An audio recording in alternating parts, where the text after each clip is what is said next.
नमस्कार. नीलिमा पाटील्स किचन रेसिपीमध्ये मी आपले सर्वांचे अगदी मनापासून स्वागत करते. लहानांपासून मोठ्यांपर्यंत साबुदाणा वडे खायला कोणाला आवडत नाही. आणि त्यात तर आता आषाढी एकादशी जवळ आलेली आहे. त्यामुळे आपल्या किचनमध्ये आज मी बनवणार आहे अगदी मऊ लुसलुशीत आणि वरतून छान कुरकुरीत असे साबुदाणा वडे. चला तर मग रेसिपीला सुरुवात करूया. तर इथे मी हा पाव किलो साबुदाणा रात्री भिजत घातलेला होता. साबुदाणा मी चांगला 2 ते 3 पाण्याने स्वच्छ धुवून घेतलेला आणि नंतर मग त्याला पाणी टाकून भिजत ठेवलेलं होतं. तर तुम्ही इथे पाहू शकता आपला साबुदाणा किती छान असा भिजलेला आहे. हाताने छान असा दबला जात आहे. त्यासाठी मी इथे हे 4 बटाटे शिजवून घेतलेले आहे. बटाट्यांचे आता आपण चांगले साल काढून घेऊया. वड्यांसाठी आपल्याला इथे शेंगदाण्याचं कूटसुद्धा लागणार आहे. तर त्यासाठी मी इथे शेंगदाणे भाजून घेतलेले आहे आणि शेंगदाण्याचं मिक्सरवरती कूट करून घेतलेलं आहे. आता आपण हे बटाटे सर्व हाताने असे कुच करून घेऊ. बटाटे आपले सर्व कुच करून झालेले आहे. आता मी इथे साबुदाणा एका मोठ्या भांड्यामध्ये काढून घेते आहे, जेणेकरून आपल्याला सर्व सामग्री कालवायला सोपं पडेल. तर इथे मी मोठ्या भांड्यामध्ये साबुदाणा घेतलेला आहे आणि त्यामध्ये ते बटाटे जे आपण कुच करून घेतलेले होते ते बटाटे टाकले. त्यावर 1 वाटी शेंगदाण्याचा कूट घातला. नंतर त्यावर 2 चमचे लाल मिरची पावडर, चवीनुसार मीठ घातले व आता हातावर थोडंसं क्रश करून जिरं घालून घेतलेलं आहे. आता हे सर्व आपण हाताने असं एकजीव करून घेऊयात. तर इथे आपल्याला छान असं साबुदाणा आणि बटाटे, शेंगदाणे सर्व असं एकजीव करून घ्यायचं आहे. चांगलं आपल्याला हाताने कणिकसारखं मळून घ्यायचं आहे.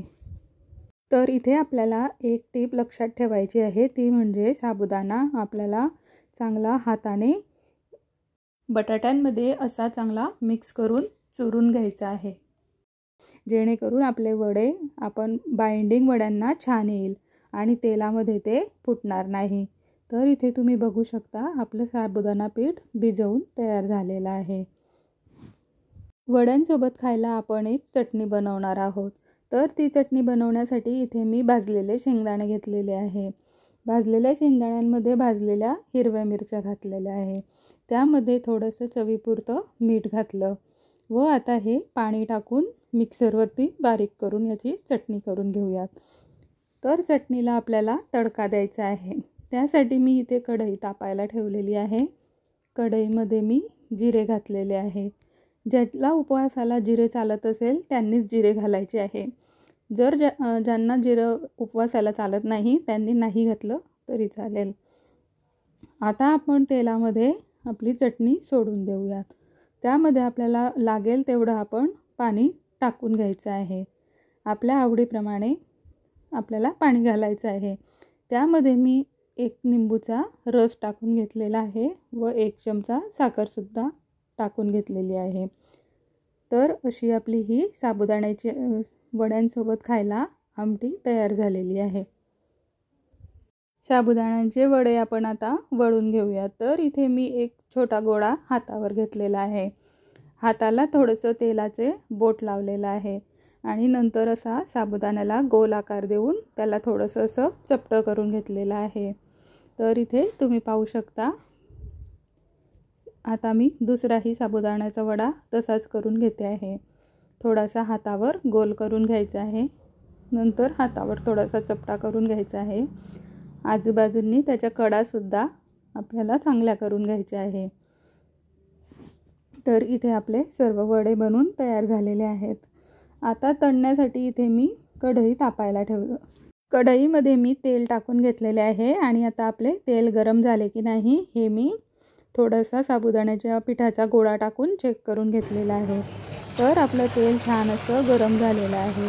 तेल आपल्याला चांगलं गरम करून घ्यायचं आहे आणि त्यात मग हळूहळू आपल्याला असे वडे सोडून घ्यायचे आहे. साबुदाणा वडे तेलात टाकल्यानंतर आपल्याला फ्लेम ही कमी करायची आहे. मीडियम फ्लेमवर आपल्याला हे वडे तळून घ्यायचे आहे. तर इथे आपले वडे तळत असताना आपण त्यावर असं झाऱ्याने हळूहळू थोडंसं तेल वरतून सोडत जायचं आहे, जेणेकरून दोघंही बाजूंनी आपले वडे असे छान खरपूस तळले जातील। तर इथे तुम्ही पाहू शकता आपले वडे किती छान असे तळले जात आहे। तर आता वडा आपला एका बाजूने तळून झालेला आहे। आता आपण ही उलटे करून घेऊयात। दोघंही बाजूंनी आपल्याला साबुदाणा वडे असे छान असे कुरकुरीत तळून घ्यायचे आहे। तर इथे आपले हे वडे तळून झालेले आहे। आता आपण ते या एका प्लेटमध्ये असे काढून घेऊयात। तर इथे तुम्ही पाहू शकता वड्यांना किती छान असा आकारसुद्धा आलेला आहे आणि कलरसुद्धा वड्यांना किती छान आलेला आहे। तर अशाच पद्धतीने मी हे दुसरी बॅचसुद्धा तळून घेते आहे। वडे आपल्याला जास्त उलटसुलट करायचे नाही आहे।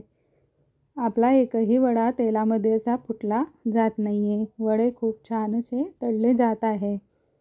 तर याच पद्धतीने मी इथे सगळे वडे असे तळून घेते आहे। वडे तळताना आपल्याला काळजीपूर्वक तेलामध्ये सोडायचे आहे। तेल आपले गरम आहे त्यामुळे शिंतोडे उडण्याची शक्यता असते। तर इथे आपले वडे असे तळून झालेले आहे।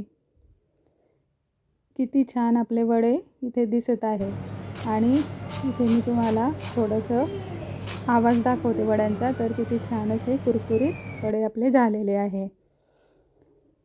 वड्यांसोबत आपल्याला मिरच्यासुद्धा तळून घ्यायच्या आहे। वड्यांसोबत मिरच्या खायला खूप छान लागतात। तर इथे मी तुम्हाला हा एक वडा असा फोडून दाखवते आहे। तर इथे तुम्ही पाहू शकता वरतून किती छान क्रिस्पी झालेला आहे आणि आतून आपला वडा असा छान पोकळ झालेला आहे।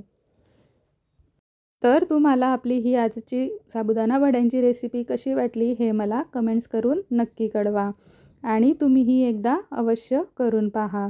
रेसिपी आवडल्यास रेसिपीला लाईक करा, चॅनलला सबस्क्राईब करा व व्हिडिओला जास्तीत जास्त शेअर करा। हा व्हिडिओ संपूर्ण पाहिल्याबद्दल धन्यवाद।